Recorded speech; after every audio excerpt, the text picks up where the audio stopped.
Jumpa lagi bersama dengan saya Mr. Sorchan dalam channel pengembangan kepribadian, dan kita pada saat ini masuk ke dalam ciri yang ketiga dari orang yang berkelimpahan, yaitu orang yang berkelimpahan itu selalu bermurah hati, kemurahan hati.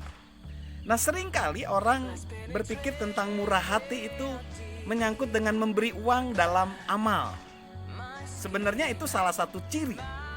Tetapi bermurah hati kepada sesama, kepada orang lain, sebenarnya adalah memberi orang lain kesempatan, memberi kepada orang lain kepercayaan, memberi kepada orang lain untuk informasi-informasi dan sumber-sumber daya, memberi pujian kepada orang lain. Sebenarnya kemurahan hati lebih banyak kepada hal-hal yang bersentuhan dengan jiwa, pengembangan jiwa.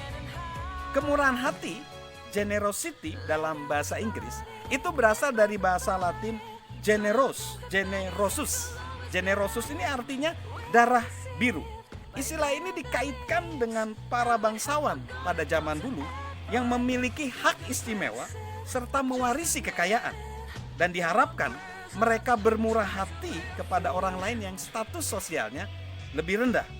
Nah, kita semua orang yang punya pola pikir berkelebihan harusnya bisa melengkapi orang-orang yang mungkin pola pikirnya berkekurangan.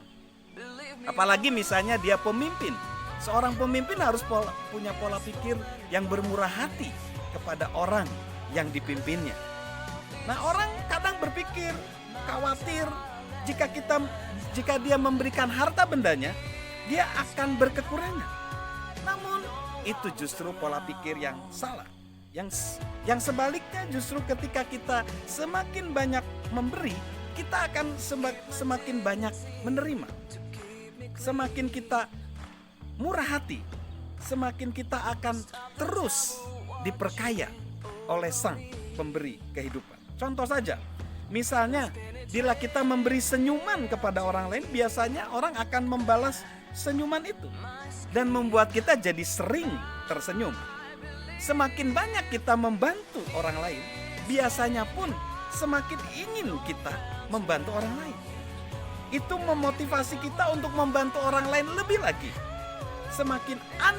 Semakin kita banyak menyayangi orang-orang, semakin banyak kasih sayang yang kita terima. Itulah yang dinamakan dengan paradoks berkelimpahan. Semakin banyak kita memberi, semakin banyak yang harus kita berikan, dan semakin ingin kita memberi. Saya ulangi lagi, semakin banyak kita memberi, semakin banyak yang harus kita berikan, dan semakin ingin kita memberi. Orang-orang yang berkelimpahan tidak pernah mengalami kekurangan. Justru sebaliknya, mereka akan menabur dan akan mengalami panen yang besar. Jadi sahabat, mari kita memiliki prinsip pola pikir berkelimpahan.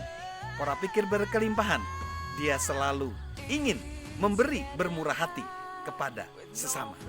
Salam sukses luar biasa dari saya, Mr. Sorchan.